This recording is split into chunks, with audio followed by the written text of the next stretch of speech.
देखो last class तक हमने इलेक्ट्रिक फील्ड तक पढ़ा था, पोटेंशियल डिफाइन किया था पहले। अभी हम इलेक्ट्रोस्टैटिक्स की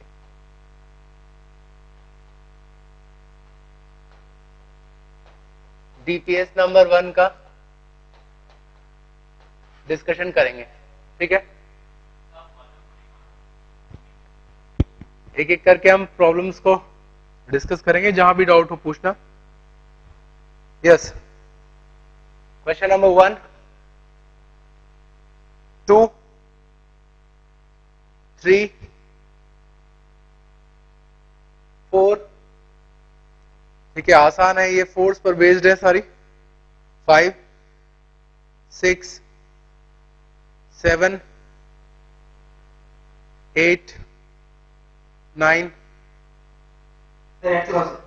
8।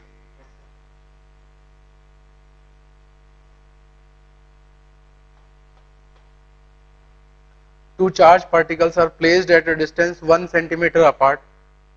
What is the minimum possible magnitude of electric force acting on each charge? ठीक है, दो चार्ज पार्टिकल हैं, उनको 1 सेंटीमीटर डिस्टेंस पर रख दिया गया है। पूछा गया है कि इनके बीच में मिनिमम पॉसिबल इलेक्ट्रिक फोर्स कितना हो सकता है। तो सीधी सी बात है, डिस्टेंस डिफाइंड है, force is constant Q1 Q2 by R square. R constant है, हमें दिया हुआ है, तो चार्ज का मैग्नीट्यूड जितना कम होगा उतना इलेक्ट्रिक फोर्स कम होगा।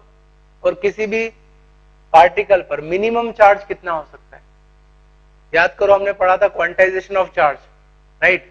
तो मिनिमम चार्ज किसी पार्टिकल पर हो सकता है, मतलब नॉन जीरो वैल्यू बोल रहा हूं, minimum value should be E। एक इलेक्ट्रॉन अगर वहां से निकाल लो तो प्लस E, एक इलेक्ट्रॉन दे दो तो माइनस E, ठीक है। इससे कम नहीं हो सकता है, E से कम चार्ज नहीं हो सकता है, तो मिनिमम चार्ज होगा दोनों पे E, ठीक है। तो इस बेसिस पे हम फोर्स निकाल सकते हैं अगर चार्ज को E मान ले तो, ठीक है ना। इसके आगे क्वेश्चन नंबर 9, 10, 11 हो गया, 11, 10, क्वेश्चन नंबर 10। चलो देखते हैं।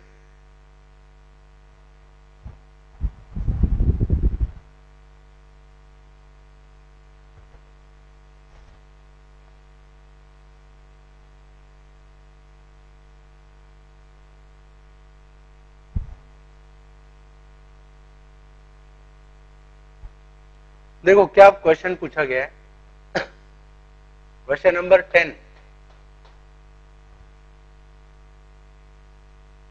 100 ग्राम वाटर है,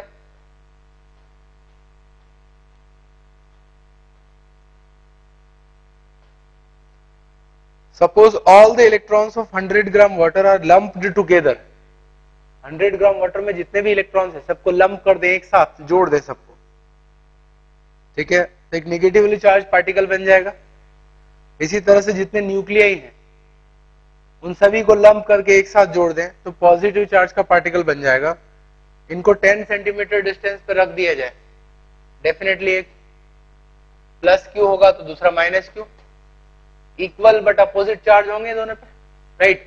10 सेंटीमीटर डिस्टेंस पर रख दिया तो इन पे लगने वाला जो अट्रैक्टिव फोर्स होगा इनके बीच में वो निकालना है हमें, और उसको वेट से कंपेयर करना है, ठीक है। तो डिस्टेंस दिया है, बस हमें चार्ज निकालना है। तो 100 ग्राम वाटर में कितने इलेक्ट्रॉन्स होंगे, ठीक है, उसके बेसिस पर आपको चार्ज निकालना है।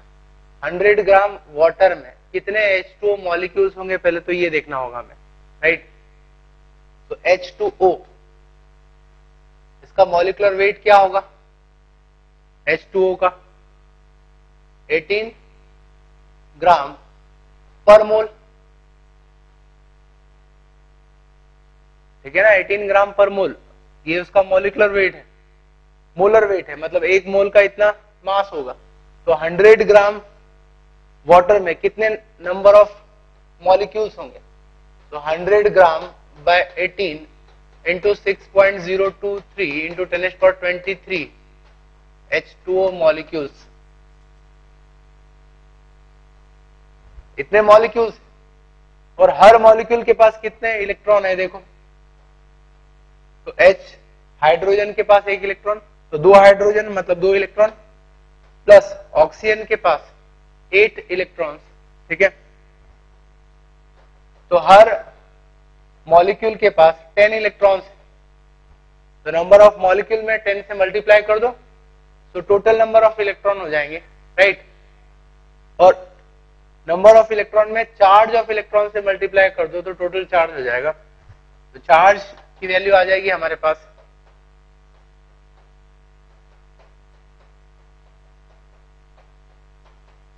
ये तो नंबर ऑफ इलेक्ट्रॉन्स हो गए into charge of electron,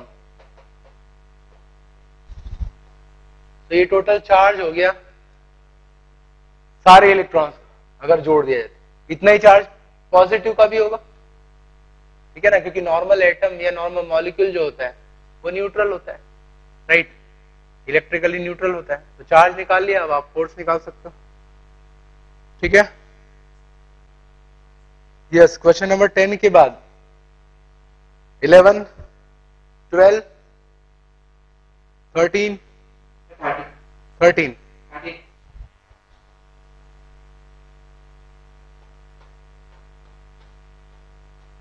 Question number 13.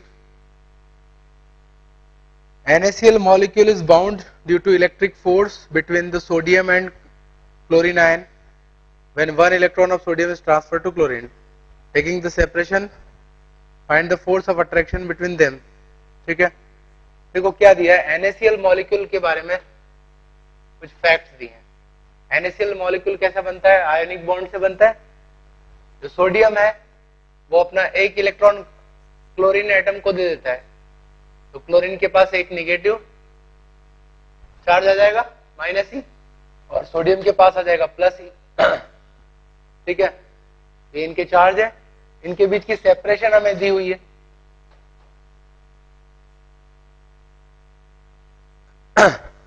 Separation दिया है 2.75 इंटू 10⁻⁻8 सेंटीमीटर। इनके बीच में फोर्स बताना है, ठीक है ना। तो force is constant Q1 Q2/r², charge दिया है, डिस्टेंस दिया है, फोर्स निकाल सकते हो, ठीक है। और इसमें हमारा एजम्पशन क्या है समझना, एक्चुअल में जो सोडियम है उस पर चार्ज कैसा आएगा, जब वो दे देगा एक इलेक्ट्रॉन तो चार्ज आएगा कैसे, बिकॉज ऑफ स्फेरिकल सिमेट्री। हम एज्यूम कर रहे हैं कि चार्ज का डिस्ट्रीब्यूशन स्फेरिकल है, तो पूरे स्फीयर पर यूनिफॉर्मली पॉजिटिव चार्ज होगा। और आगे हम पढ़ेंगे इस चीज को कि यूनिफॉर्मली चार्ज स्फीयर अपने से बाहर पॉइंट्स के लिए एक पॉइंट चार्ज की तरह बिहेव करता है जो कि उसके सेंटर पे रखा हो, ठीक है। इसीलिए ऑल्दो ये तो स्फीयर है बट फिर भी मैंने इसको एक पॉइंट चार्ज की तरह ट्रीट किया है, ये हमारा एजम्पशन है, ठीक है। 14th 15 14 find the ratio of electric and gravitational force between 2 protons, ठीक है। 2 प्रोटॉन है, जहां तक इलेक्ट्रिक फोर्स की बात है दोनों पे +E चार्ज होगा, ठीक है। मान लिया इनके बीच का डिस्टेंस है r, तो इलेक्ट्रिक फोर्स कितना होगा इनके बीच, कांस्टेंट E²/r²।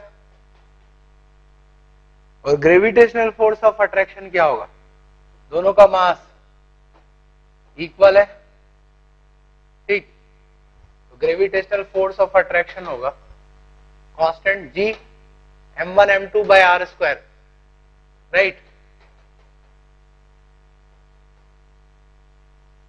दोनों का रेशियो लेना है FE/FG, ठीक है।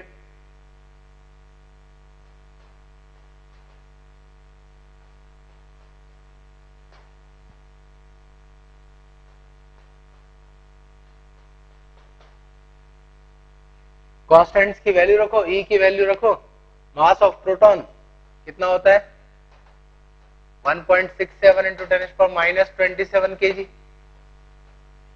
इसकी वैल्यू रखो, और रेशियो निकालो।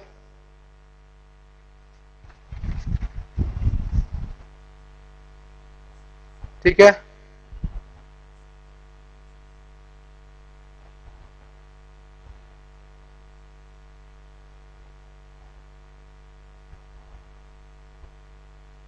फोर्टीन तक हो गया है। इसके आगे क्वेश्चन नंबर 15। 15 में डाउट है? ठीक है, 15। दो प्रोटॉन के बीच में एक अट्रैक्टिव न्यूक्लियर फोर्स दिया हुआ है।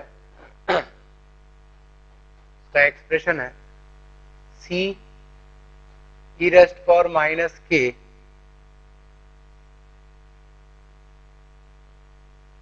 Bye r square. ठीक है,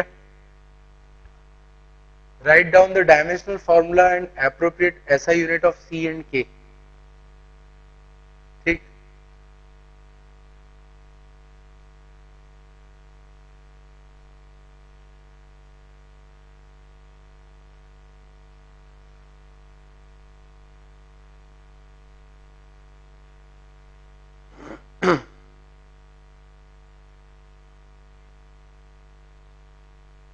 F is equal to C e raised power minus k।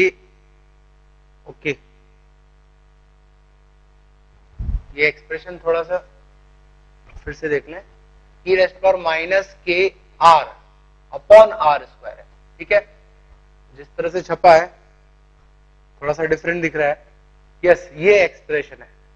ठीक है, अब हमें C और K का डायमेंशनल फॉर्मूला या उनकी यूनिट्स लिखनी है।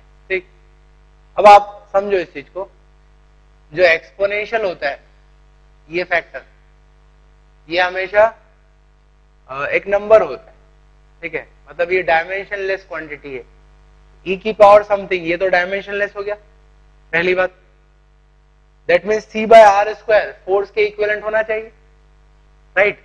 तो C बाय आर स्क्वायर अगर फोर्स के इक्विवेलेंट है तो C किसके इक्विवेलेंट होना चाहिए? Force into r square. ठीक है, फोर्स मतलब न्यूटन, न्यूटन मीटर स्क्वायर। ठीक है ना, ये इसकी यूनिट हो गई। हम डायमेंशनल फॉर्मूला बना सकते हैं। ठीक, ऐसे हमें K के लिए यूनिट और डायमेंशनल फॉर्मूला लिखना है। एक और चीज, E की पावर समथिंग, पावर भी हमेशा नंबर होती है, डायमेंशनलेस क्वांटिटी है। मतलब KR जो है वो एक डायमेंशनलेस क्वांटिटी है।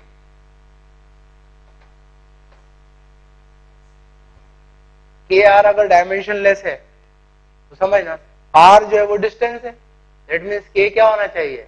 डिस्टेंस का इनवर्स। तो K की यूनिट क्या हो जाएगी? Metre inverse. ठीक है ना, तो डायमेंशनल फॉर्मूला क्या हो जाएगा इसका? L minus 1। ठीक है, तो इस तरह से हमने डायमेंशनल फॉर्मूला देख लिया। फिर क्या पूछा है? K की वैल्यू दी है। देखो इसमें, इसी में नेक्स्ट क्वेश्चन जो है 15 में, उसमें कहा गया है ये जो एक्सप्रेशन है ये दो प्रोटॉन के बीच में अट्रैक्टिव न्यूक्लियर फोर्स का है। दो प्रोटॉन के बीच में इलेक्ट्रिक रिपल्शन फोर्स भी लगता है। इन्होंने कहा है कि 5 फर्मी की डिस्टेंस पर दोनों में बैलेंस हो जाता है, अट्रैक्शन और रिपल्शन में, राइट? तो C की वैल्यू हमें बतानी है।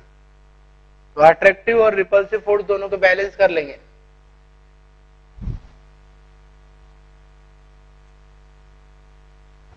तो C की वैल्यू बतानी है, इसका सेकंड पार्ट जो है। तो attractive forces is equal to repulsive force. What is repulsive force? Coulomb's law से देंगे हम। R स्क्वायर कैंसिल हो जाएगा, वैल्यूज रखो। R जो है डिस्टेंस वो हमें दिया है 5 फर्मी। फर्मी जो होता है दैट इज 10⁻⁻15। ठीक है, मीटर। तो अब आप देख सकते हो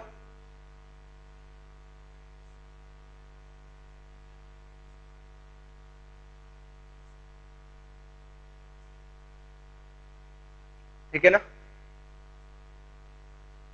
सी की वैल्यू निकाल सकते हैं हम यहां से। 15 के बाद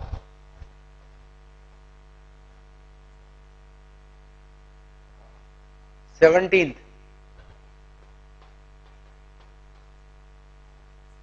4 equal charges are fixed on 4 corners of a square. Find the Coulomb force experienced by one of the charges due to rest of the 3.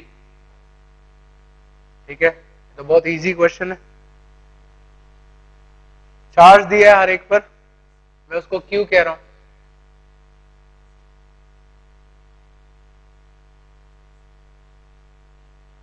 किसी एक पर फोर्स निकालना है बाकी 3 के कारण, हम इस पे फोर्स निकालेंगे बिकॉज ऑफ दिस 3। ठीक है, पहले इसके कारण देखें, इस पे रिपल्सिव फोर्स होगा, मैं इसको एफ कह रहा हूं। इसके कारण रिपल्सिव फोर्स इधर उतना ही होगा, दोनों का चार्ज सेम है और डिस्टेंस भी सेम है, डिस्टेंस को मैं ए कह रहा हूं। इसके अलावा इसकी बात करें तो डिस्टेंस कितनी हो जाएगी, √2a। इसका रिपल्सिव फोर्स इधर लगेगा, कितना होगा ये देखो, चार्ज अभी भी सेम है, बस डिस्टेंस √2a हो गया। तो k q1 q2 by r square होता है, तो ये 2a स्क्वायर हो जाएगा, मतलब फोर्स हो जाएगा F/2। ठीक है, ये एंगल 45 डिग्री। क्या किया जाए, देखो F के ये कंपोनेंट होगा cos थीटा वाला और ये sin थीटा, ऐसे ये F cos थीटा और ये sin थीटा, तो दोनों F के sin थीटा वाले कंपोनेंट कैंसिल हो जाएंगे, cos थीटा वाले जुड़ जाएंगे। तो इस पर लगने वाला जो रिजल्टेंट फोर्स होगा वो होगा F/2 plus 2F cos 45 degree. ठीक है, तो √2 इंटू एफ, और यहां पर F क्या है ये देख लो, तो कांस्टेंट उसका फोर्स था Q का, Q और Q के बीच में बाय ए स्क्वायर। चार्ज दिया है और सेपरेशन दी है उनकी। ठीक है,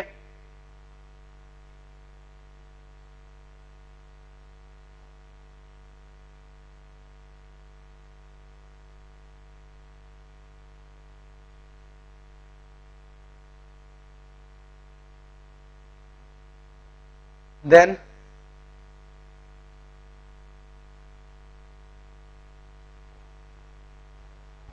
सेवनटीन्थ हो गया, इसके बाद 18th,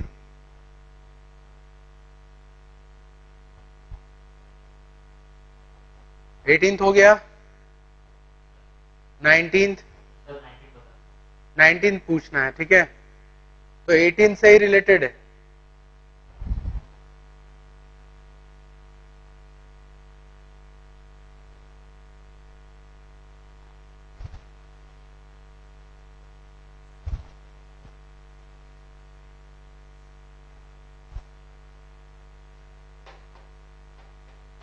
देखो 18th प्रॉब्लम में दिया है कि हाइड्रोजन एटम में एक इलेक्ट्रॉन प्रोटॉन के अराउंड घूमता है। ठीक है, उनके बीच का सेपरेशन मतलब रेडियस भी दिया है 0.53 एंगस्ट्रॉम। ठीक है, तो 19th में हमें स्पीड निकालनी इलेक्ट्रॉन की, इलेक्ट्रॉन किस स्पीड से घूम रहा होगा। देखो बहुत आसान है, electron is executing circular motion around nucleus. For circular motion a centripetal force is required. तो यहाँ पे centripetal force कौन प्रोवाइड करेगा, प्रोटॉन और इलेक्ट्रॉन के बीच का अट्रैक्टिव फोर्स। ठीक है, so that should be equal to mv square by r। Force कितना होगा अट्रैक्शन का, constant q1 q2 upon r square is equal to mv square by r। हमें दोनों के बीच का सेपरेशन दिया है, मास दिया है इलेक्ट्रॉन का, स्पीड निकाली जा सकती है। ठीक है,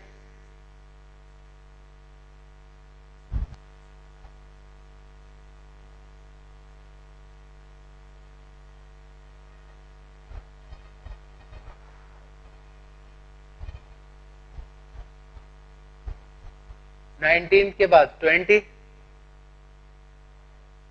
20 हो गया, 21, 22, 22,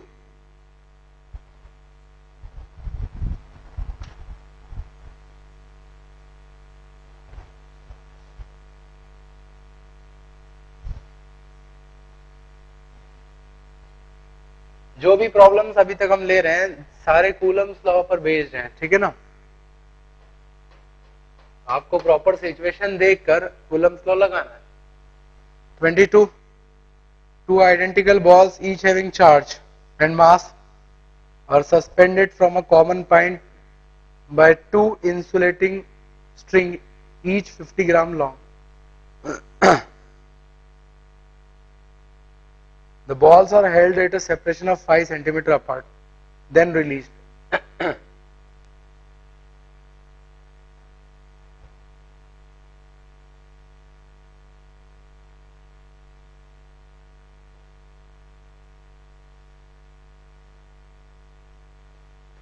कॉमन पॉइंट से दो इंसुलेटिंग स्ट्रिंग से हमने, ठीक है, इन चार्ज्ड बॉल्स को छोड़ा है।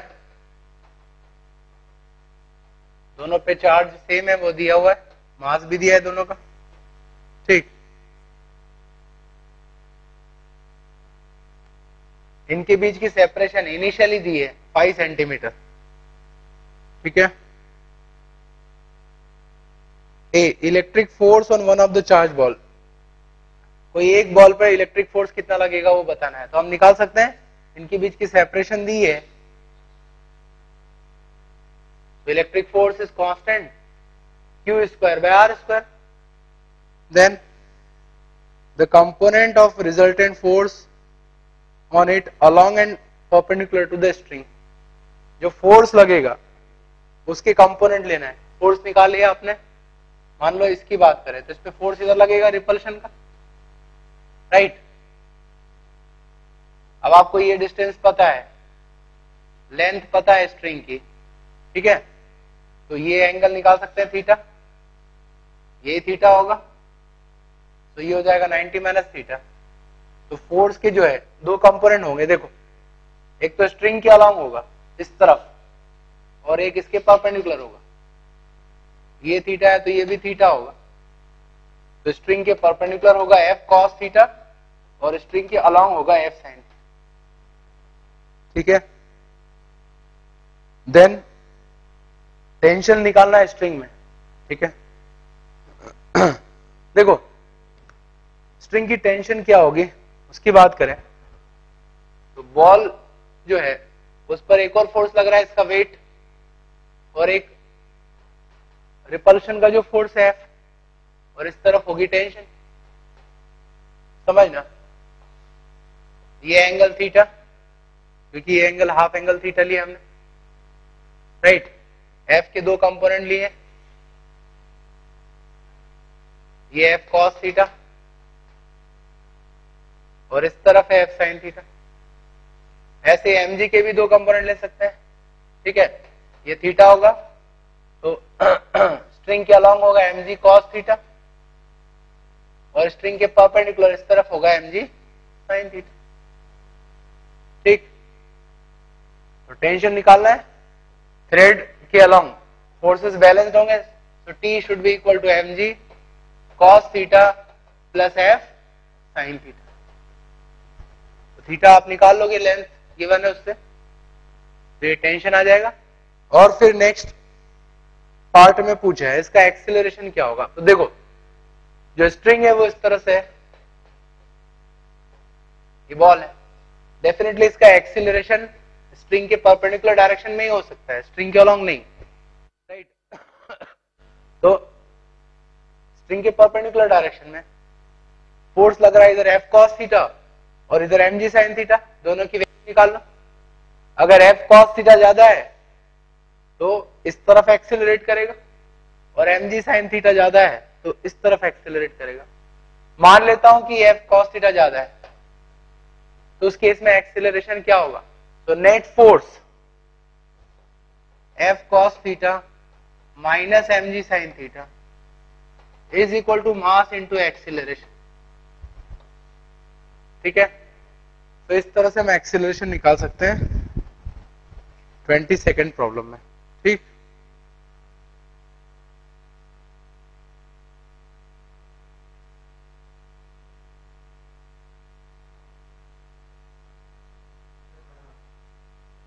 ठीक है, ठीक है। तो देखो क्वेश्चन नंबर 22 तक डिस्कशन कर लिया है। अब नेक्स्ट क्लास में इसके आगे डिस्कशन करूंगा मैं, ठीक है।